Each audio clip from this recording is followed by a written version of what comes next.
A lot of revolver owners believe their wheelgun will never fail them, but put 50,000 rounds through it. And the truth hits hard. That dependable six-shot you've trusted for years can start binding, misfiring, or failing completely when it counts the most. Here's the bottom line. Even the toughest revolvers won't survive to that mythical 100,000 round mark without solid upkeep.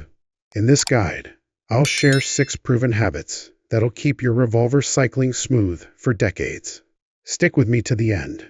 I've got a bonus trick that few gunsmiths talk about publicly. Once you learn it, you'll never maintain your revolver the same way again. Habit number 6. Understand cylinder timing like a seasoned gunsmith. Timing is the core of any solid revolver. If your cylinder doesn't line up perfectly with the bore, when the hammer falls, you're opening yourself up to real danger side blast, poor accuracy, or even frame damage. Yet most shooters ignore timing until something breaks. Every 5,000 rounds, without fail, I check it by opening the cylinder and slowly rotating it by hand. I pay close attention to how the bolt clicks into each notch. That locking lug should snap into place clean and firm. If there's play, hesitation, or even a faint wobble, you've got a timing issue creeping in. Also, never flick the cylinder shut like you're in some action movie. That slams the yoke, what a lot of us call the crane, and can subtly bend it over time. That alone will throw off alignment. Always close the cylinder by hand with care. I also make sure the part that pushes the cylinder forward glides without resistance. If it drags or feels gritty, that's your early warning sign. A handful of professional gunsmiths I've spoken with estimate that this habit alone could prevent up to 80% of the timing problems they fix in well-used revolvers. Habit number 5. Only feed it quality ammunition. Running garbage tier ammo through your revolver is a fast track to early failure. I learned that one the expensive way. After shooting 10,000 rounds of cheap reloads, I ended up with chewed-up rifling, gunked-up chambers, and an extractor that felt like it was ready to snap. Low-grade ammunition doesn't just cause performance issues. It can be a safety hazard. You're dealing with sloppy powder charges, lead slugs that foul your bore fast, and brass cases that may split or seize up. All that grime eats into your gun's timing and smooth operation.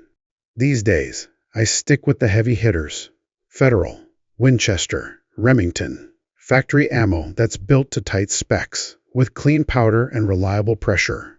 Sure, it's pricier, but it's nothing compared to the cost of fixing a worn-out revolver. When I shoot high volume, I roll my own, using recipes I've tested thoroughly.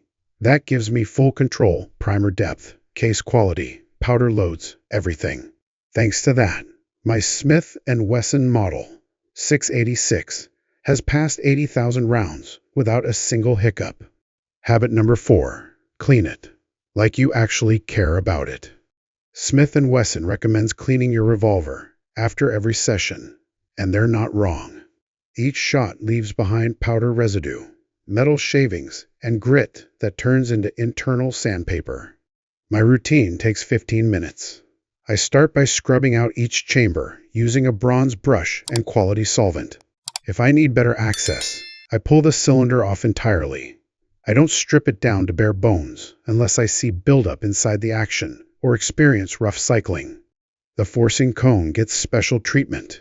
It's the most abused part of the frame, and where early erosion tends to appear. If you're running an aluminum-framed revolver, take this seriously. Aluminum wears faster than steel, and any grit stuck between them acts like a file. I wipe the yoke and frame rails clean with a soft cloth, and then run patches through the barrel from both ends until they come out spotless. I wrap it all up with a thin coat of high-grade oil to keep the internals slick. Habit number 3. Lube it smart, not heavy. You wouldn't believe how many shooters either over-oil their revolvers or let them run bone dry. Both are mistakes that'll catch up with you. Too much lube turns your gun into a magnet for grit. Not enough, and you'll get metal on metal wear that'll ruin your action. I stick to a precise game plan: 2 drops of high-quality oil at every key contact point, no more, no less. The spots that matter: the crane pivot, the ejector rod shaft, and the hammer pin. I work the action a few times to distribute it evenly, then wipe away any excess. The trigger mechanism needs extra care. I apply a pinpoint of oil where the hammer spring and return spring meet their contact surfaces. This keeps everything smooth without letting carbon build up. Here's something a lot of folks overlook: your environment affects your oiling strategy. Down south, where humidity is a problem, I use synthetic oils that repel moisture. Out west, I go light on oil to avoid trapping dust. In cold climates, I switch to thinner lubes that don't gum up in freezing temps. Bottom line: oil smart, not heavy, and your revolver will run strong for a lifetime. Habit number 2. Rotate your ammo like a professional. This is one of those habits that separates the casual range goer from someone who actually depends on their revolver, keeping your ammunition on a regular rotation. Just like oil goes stale, ammo can degrade over time. Powder breaks down, primers lose reliability, and brass cases can start to corrode, especially when they sit in a cylinder or speed loader for months on end. That's why I follow a strict rotation system. Every time I buy fresh ammo, it goes to the back of the shelf. The older boxes, they get shot first. That way, nothing sits too long, and I always know what's freshest in my stash. And even though revolvers don't use detachable magazines, I treat my speed loaders and moon clips just like I would spare mags. About once every 30 days, I rotate my loaded carriers. Springs can weaken, tension can warp plastic, and clips can fatigue from constant pressure. You're playing with fire if you assume they'll last forever without attention. Here's the part most folks forget: temperature swings destroy ammo. Leaving cartridges in a boiling hot truck bed during summer or an unheated garage all winter will ruin the powder and lead to misfires. I store my carry loads in a humidity-controlled safe where the temperature stays steady. It's a small investment that guarantees big-time reliability when it matters. Habit number 1. Know when to push your gun and when to back off. If you want your revolver to live past 100,000 rounds, you've got to understand what it can handle and when it's time to ease up. Every wheelgun has a mechanical threshold, and pushing past it without paying attention to wear signs will cut its lifespan short. From the logs I've kept, I've seen bolt notch wear show up anywhere between 60,000 and 80,000 rounds, depending on the model. That's why every few thousand rounds, I inspect my revolver closely for end shake, peening, or timing shift. If I catch those issues early, I save myself a full rebuild down the line. Frame stretching is another silent killer, especially when you're constantly running full house loads. That kind of stress builds slowly but ruins timing over time. For training, I run moderate pressure loads that perform well but don't beat the frame to death. The heavy stuff? I save that for when it really counts. Watch for small changes: a trigger that suddenly feels heavier, a cylinder that spins less freely, or groups that start to wander. All of those are early indicators your revolver's wearing down. Also, not all revolvers are built equal. My Ruger GP 100 can handle way more abuse than some of my older Smith & Wesson classics. Know what steel you're working with. Match your expectations to the gun's build. That's the key to keeping your revolver in the game long term.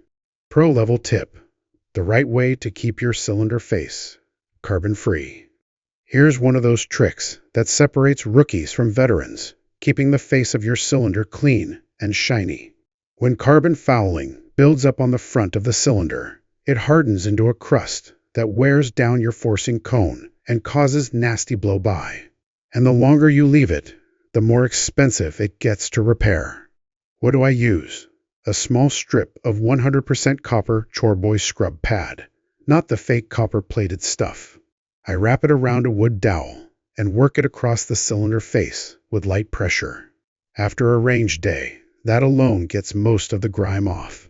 But if I've let it build up, I soak the area overnight in a 50-50 mix of hops No. 9 and Croyle penetrating oil. By morning, the gunk wipes right off with minimal effort. Why does this matter? Excess carbon at the cylinder face leads to wider cylinder gaps and contributes to flame cutting right at the top strap. I've seen gunsmiths charge over $150 just to resurface a cylinder that's been neglected.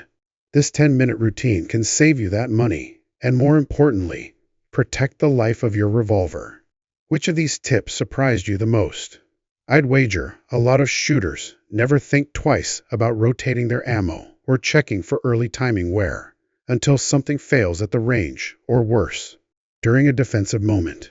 These 6 habits are how I've kept my revolvers running clean and reliable well into the 80,000 round territory and counting. If these tips helped you take better care of your gear, do me a favor and tap that like button and subscribe to Ballistic Mindset. We've got plenty more no-nonsense advice coming to help you shoot smarter, safer, and stronger.